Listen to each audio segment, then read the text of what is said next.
하나님 아버지, 오늘 제가 하나님의 말씀을 읽고 묵상할 때 필요한 영의 양식을 주시기 위해 성령님께서 이 시간에 함께해 주시길 간구합니다. 예수님 이름으로 기도합니다. 아멘. 오늘 우리에게 주시는 하나님의 말씀입니다. 야곱과 함께 각각 자기 가족을 데리고 애굽에 이른 이스라엘의 아들들의 이름은 이러하니 르우벤과 시므온과 레위와 유다와 이사갈과 스불론과 베냐민과 단과 납달리와 gad과 아세리요. 야곱의 허리에서 나온 사람이 모두 70이요 요셉은 예굽에 있었더라. 요셉과 그의 모든 형제와 그 시대의 사람은 다 죽었고 이스라엘 자손은 생육하고 불어나 번성하고 매우 강하여 온 땅에 가득하게 되었더라. 사랑하는 성도 여러분, 평안하셨습니까? 오늘도 주님께서 주시는 말씀을 통하여 은혜로운 하루를 살아가시기 바랍니다. 오늘 우리에게 주실 하나님의 말씀은 출애굽기 1장 1절에서 7절 말씀입니다. 오늘 본문을 보면은 하나님의 나라가 어떻게 시작되는지를 보여주고 있습니다. 바로 이스라엘 공동체의 시작을 말하고 있습니다. 그런데 이 내용이 무엇입니까? 야곱의 12아들 또 70명을 통해서 시작된 그런 이스라엘 공동체가 나중에 가서는 심히 번성하였더라는 것을 표현하고 있습니다. 얼마나 그것이 번성하였던지 그것을 5번을 통해서 강조하고 있습니다. 번식, 창성, 강대, 그다음 많아졌더라. 이러한 똑같은 동일한 뜻을 다른 표현을 해가지고 계속해서 강조합니다. 이것은 이스라엘 백성들이 얼마만큼 번창하고 창대했나를 강조하기 위한 일종의 과장법입니다. 지금 성경이 말하고자 하는 것은 이렇게 12명으로 시작된 70명으로 시작된 그러한 이스라엘 공동체가 말할 수 없는 그러한 번성 가운데 하나님의 언약하신 대로 굉장히 번창하고 있다는 것을 말해줍니다. 또한 지금 이것을 통해서 말해주고자 하는 것은 하나님의 나라의 시작이라는 것은 이렇게 늘 미약하게 시작한다는 것을 말합니다. 12명이나 70명 되는 인원은 얼마 되지 않은 인원입니다. 그런데 그 인원이 250만이 넘는 그런 대군과 같은 많은 인원으로 발전하였습니다. 이것이 하나님의 나라의 원리를 지금 보여주고 있는 것입니다. 예수님께서 이 땅에 오셔서 처음에 제자를 택할 때 12명을 택하셨습니다. 그 12명을 택한 그 사람들도 다 변변치 않은 사람들이었습니다.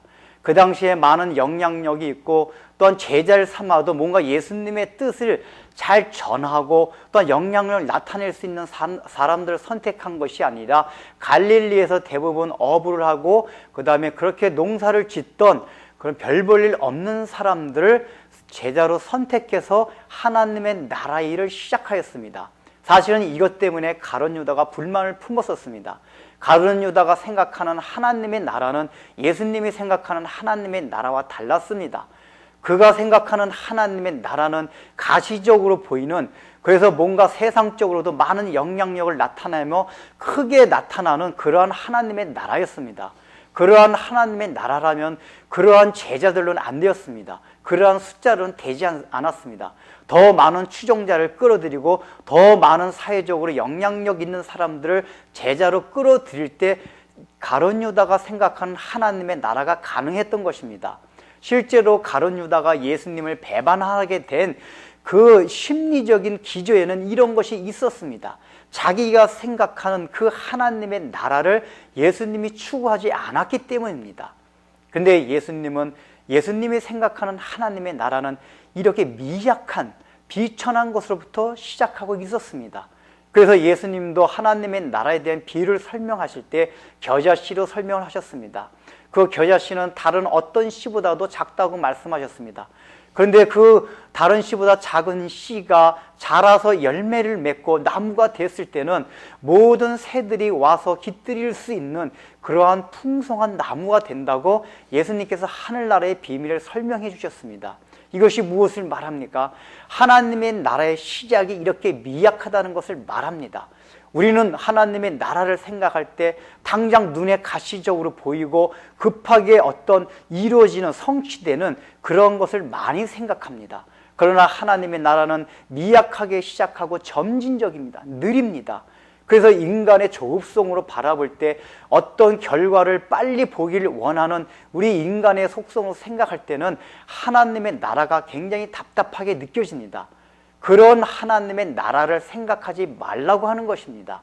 늘 우리는 미약한 것으로부터, 비천한 것으로부터, 별 볼 일 없고 아무것도 아니라고 생각하는 그것으로부터 하나님의 나라가 시작한다는 것을 늘 생각해야 한다는 것입니다.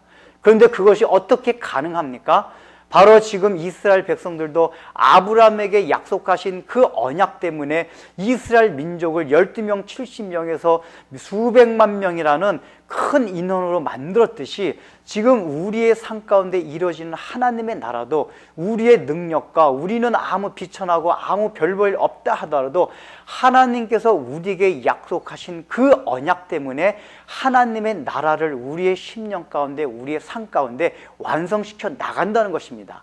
하나님의 언약이 귀하기 때문에 반드시 그것이 이루어진다는 것입니다. 그렇다면 우리는 가만히 있어야 됩니까? 아닙니다.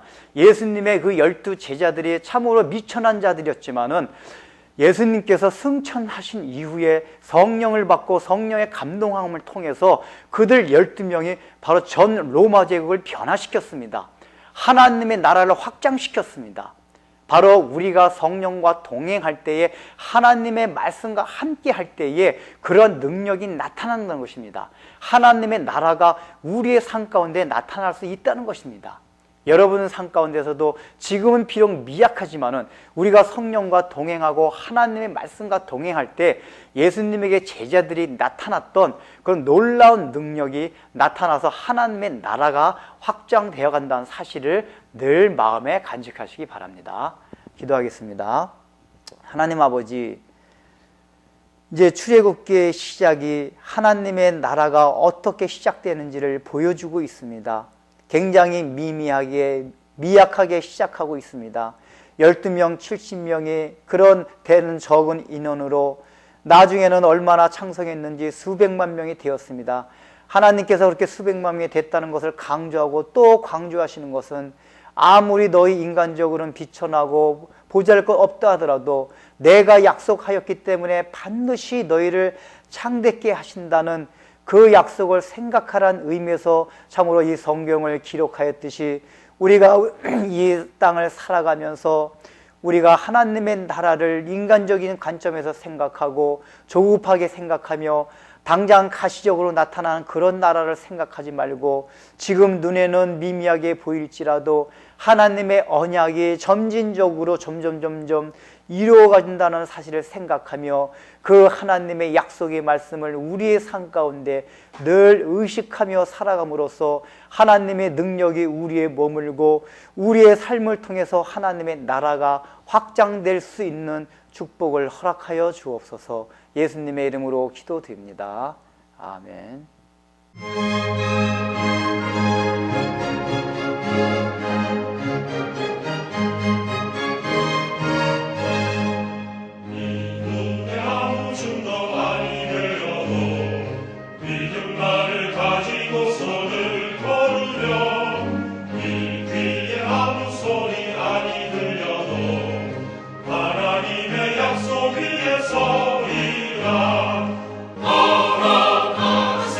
믿음 위에 서서 눈과 귀에